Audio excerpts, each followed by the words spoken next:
इथे विदर्भातली काय स्थिती तोवर आपण पाहूया।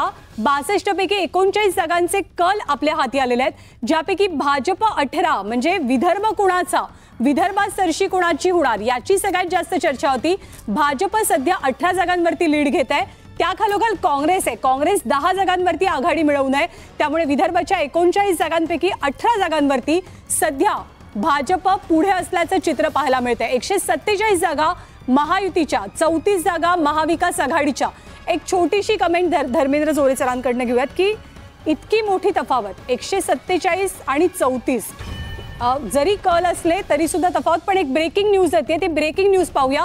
दिलीप वळसे पाटील आंबेगाव मतदारसंघातून आघाडीवर आहेत, त्यामुळे हे जे कारण जिथल्या टाईप आम्ही सुरुवातीपासून सांगतोय 68 अशा जागा आहेत या महाराष्ट्रामधल्या, ब्रह्मदेव सुद्धा सांगू शकणार नाही शेवटच्या क्षणापर्यंत कुणीही गुलाल आणि पेड्यांच्या त्यांनी भानगडीत पडू नये असं मला वाटतं। त्या 68 जागांवरती निकालानंतरच ऑर्डर करायला हवं। पण दिलीप वळसे पाटलांची आघाडी फक्त 91 मतांच्या संदर्भात कायम आपण पाहतोय की लोकसभेला जसे निकाल आले त्याच भ्रमामध्ये अजूनही महाविकास आघाडी असल्यामुळे त्यांना असं वाटतं।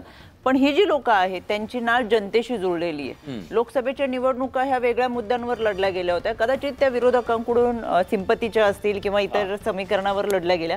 पण आता विधानसभेच्या निवडणुकीमध्ये त्या भागातल्या अगदी ग्रामपंचायतीतल्या माणसाला सुद्धा त्याची विकास कामं करून घेण्यासाठी त्याचा हक्काचा माणूस आणि कायम त्याच्याबरोबर असलेला माणूस हवा।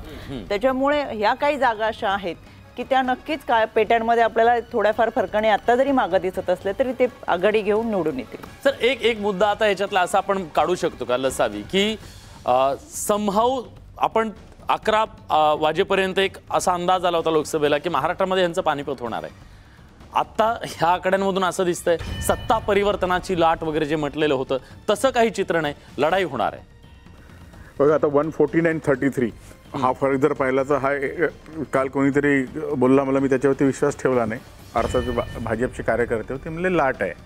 हा जर ट्रेंड असा बघितला तर 34 आणि 148 म्हणजे जवळपास 3 पटीपेक्षा जास्त। पण हे बघा 6,000 मतांनी आहेत सर, बरोबर।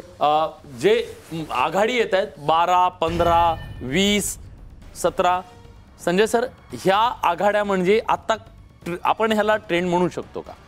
आपण बऱ्याच वेळेस आपण चर्चा करतो की आपण जे आकडे दाखवत आहोत, मी साधारणपणे आपण फील्डवर काम केलेलं आहे, त्यामुळे आता आपण जर निवडणूक आयोगाचे आकडे दाखवत असू तर मला असं वाटतं की हा ट्रेंड सेट झालेला आहे असं मला पत्रकार म्हणून वाटतं।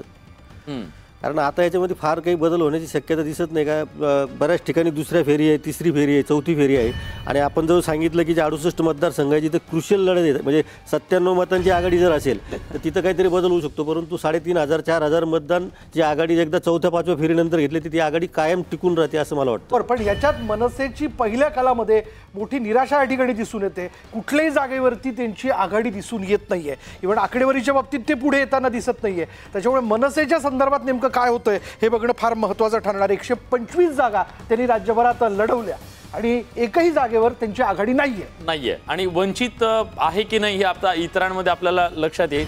पण साधारणपणे हे आकडे दिसल्यानंतर अपक्षांचं खूप मोठा बोलबाला असेल असं आपल्याला वाटत होतं, तसं नाहीये। एक क्लिअर मॅन्डेटच्या दिशेने चालले, कारण हा इतरांचा आकडा 7 वर स्थिरावताना दिसतोय सर। पेक्षा कमी आहेत या विधानसभेमध्ये 13 इंडिपेंडेंट्स आहेत, 7 आहे। आता 7ही येतील की नाही हे सांगता येणार नाही आपल्याला, यापेक्षा कमी पण असू शकतात, एखादा वाढू शकेल जर आला तर, आपण जसं म्हणतायत तसं। आणि आता जो तरी लोकसभेला जो काही निकाल आला त्यानंतर महायुती खूप सजग झाली, खूप अलर्ट झाली आणि त्यातून धडा घेऊन ते खूप जोमाना कामाला लागले होते असं एकंदर या फिगरवरनं दिसतंय। आणि लाडकी बहीण योजना किंवा इतर ज्या योजना असतील त्या खूप प्रभावीपणे लोकांपर्यंत पोहोचवल्या। एक येत आहे फक्त की आता हे 150 कडे चालले आहेत, पण आता ह्याच्या आधी ब्रेकिंग अशी होती, पुणे जिल्ह्यामध्ये विशेषतः सगळा महायुतीचा दबदबा दिसतोय आता।